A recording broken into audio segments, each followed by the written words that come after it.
उसको दावत दे रहा हूँ। जैसे कि आबिद अली बेग साहब ने कहा कि मुझे याद है, यहाँ सईद साहब भी बैठे हैं, कि 30 जुलाई 2013 का गालिबन वो दिन था जब हमने पहला प्रोग्राम किया था बज़्म सुखन का, और उस प्रोग्राम के लिए जो सबसे ज़्यादा सपोर्ट हमें दी थी जिस शख्स ने, वो एहसान शाहिद थे। मैं दरख्वास्त करूँगा एहसान शाहिद साहब से कि तशरीफ़ लाएं और अपना कलाम पेश करें। एहसान शाहिद। बहुत मोहब्बत, बहुत शुक्रिया। सबसे पहले तो आज की तकरीब के हवाले से मुबारकबाद पेश करता हूँ साहिब किताब को। और 100 खुलेंगे उसके लिए रहमतों के दरवाज़े, 100 खुलेंगे उसके लिए रहमतों के दरवाज़े, नात मुस्तफ़ा जिसने एक भी लिखी होगी। आज की चूँकि तक 100 खुलेंगे उसके लिए रहमतों के दरवाज़े, नात मुस्तफ़ा जिसने एक भी लिखी होगी। और मैं इसको थोड़ा सा तब्दील कर, नात मुस्तफ़ा जिसने एक भी सुनी होगी। और इसके बाद मुझे जो एक चीज़ अर्ज़ करनी है कि रोज़े महशर जब हिसाब शुरू होंगे तो दुनिया में जो हमारे किए हुए जो काम हैं उसका पूछा जाएगा। कुछ लोगों को उसका सिला दुनिया में ही मिल जाता है।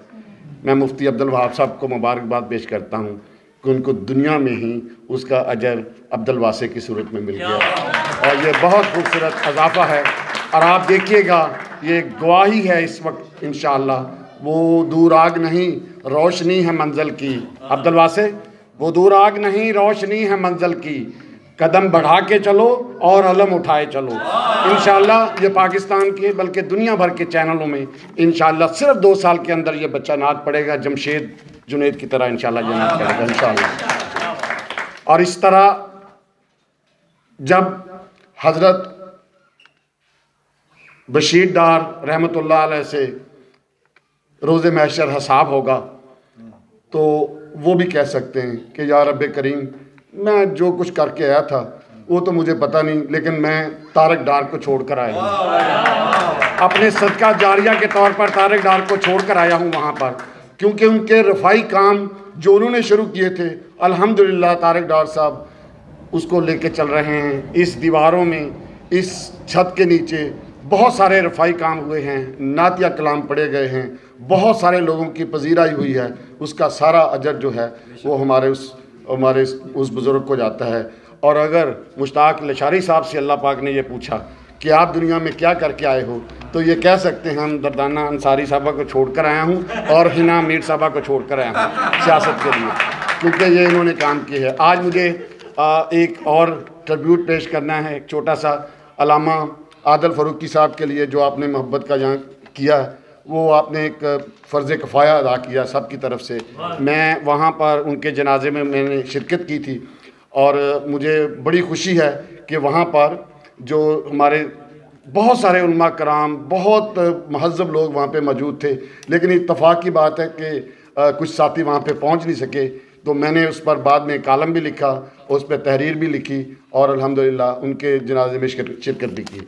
उन्हीं के जब मैंने एक नातिया अशार कहे थे, हम के शेर कहे थे, तो अलामा साहब ख़ुद वहाँ से चलकर मेरे पास आए, कह रहे कि मुझे एक बहुत ज़रूरी काम है, और उन्होंने आकर कहा कि मुझे वो नात सुनाएं और मुझे वो हमदिया अशार सुनाएं, तो ताकि मैं ये कह सकूं कि मैं चल कर आया हूं और वो मैंने सुने हैं। मैं वही शेर आपको पेश कर देता हूँ।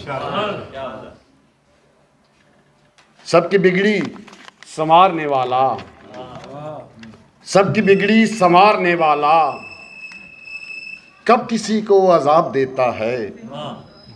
सबकी बिगड़ी संवारने वाला कब किसी को अजाब देता है, और रोज़े महशर हिसाब क्या लेगा जो मुझे बेहिसाब देता है। सबकी बिगड़ी संवारने वाला कब किसी को अजाब देता है, और रोज़े महशर हिसाब क्या लेगा जो मुझे बेहिसाब देता है। और नात के 2 शेर के, तैबा से कभी आँख हटाई ही नहीं है, तैबा से कभी आँख हजरत हटाई ही नहीं है, और नफ़रत मेरे आका ने सिखाई ही नहीं है। और जो इश्क़ मोहम्मद में मिली उससे ज़्यादा, जो इश्क़ मोहम्मद में मिली उससे ज़्यादा, दुनिया में कोई और कमाई ही नहीं। और आखिर पे जब तक नात की महफिल में अगर जितनी मर्जी नातें तहत लफ्ज़ पढ़ी जाएं, लेकिन जब तक तरन्नम के साथ पढ़ी ना जाए तो वहाँ पर वो नात या महफिल मुकम्मल नहीं होती। इस तरह हमारी भी ये रवायत है। हाँ, बल्कि एक चीज़ मुझे और याद आ गई कि अगर रोज़े महशर मुझे बख्श लैलपुरी साहब ने, साकी फ़ारूकी साहब ने, बुलबुल काश्मीरी ने, रहमत करनी ने, जो आगे माशाल्लाह चले गए हैं जन्नत में, अगर उन्होंने मुझे जब पूछा कि तुम क्या करके आए हो पीछे, तो मेरे पास तो एक ही जवाब है उर्दू अदब के हवाले से कि मैं सुहेल ज़रार को प्रोफेसर अकील जाना से मिलाया हूँ।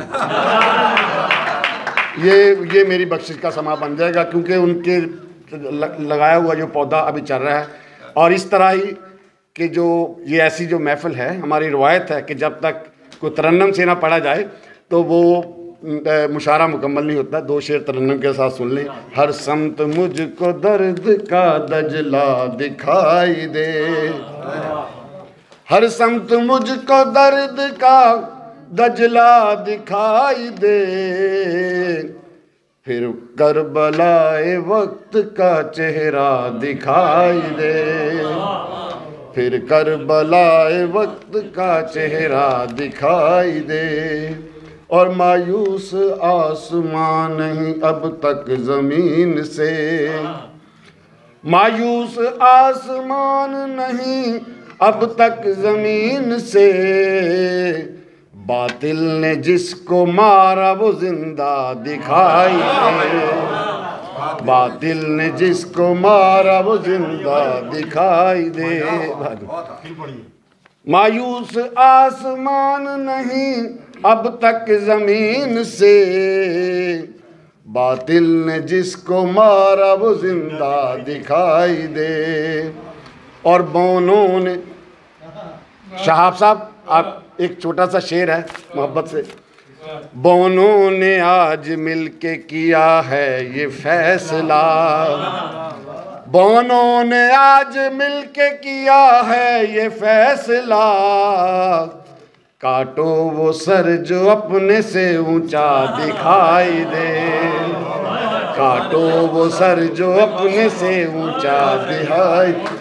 अताउल्लाह कासमी साहब का शागिर्द हूँ, तो वो भी कहते हैं कि अपनी एडवर्टाइज करते रहना चाहिए। मेरी किताब आ रही है अजनबी लड़की, उसके टाइटल 2 सुना के, 73 लफ्ज़ सुना के जाता हूँ। ए अजनबी लड़की तुम्हारा शुक्रिया, ए अजनबी लड़की तुम्हारा शुक्रिया कि तुमने मुझको बख्शा है वो शर्फ़े शनासाई, कि जैसे रात की स्याही को नूर मौज पहचाने। मगर ए अजनबी लड़की मैं कैदी हूँ ख्यालों का, मुझे आज़ाद मत करना,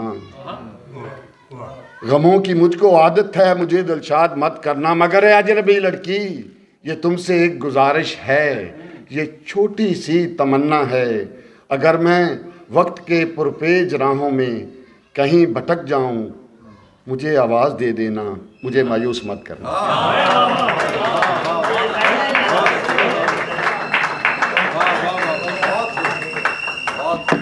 बहुत आला एहसान भाई, आपने बड़ी जिम्मेदारी मुझ पर भी डाल दी, ये कह कर के कौन किसकी बख्शिश करवाएगा अल्लाह ही मालिक है। अल्लाह ताला हम सबकी बख्शिश कर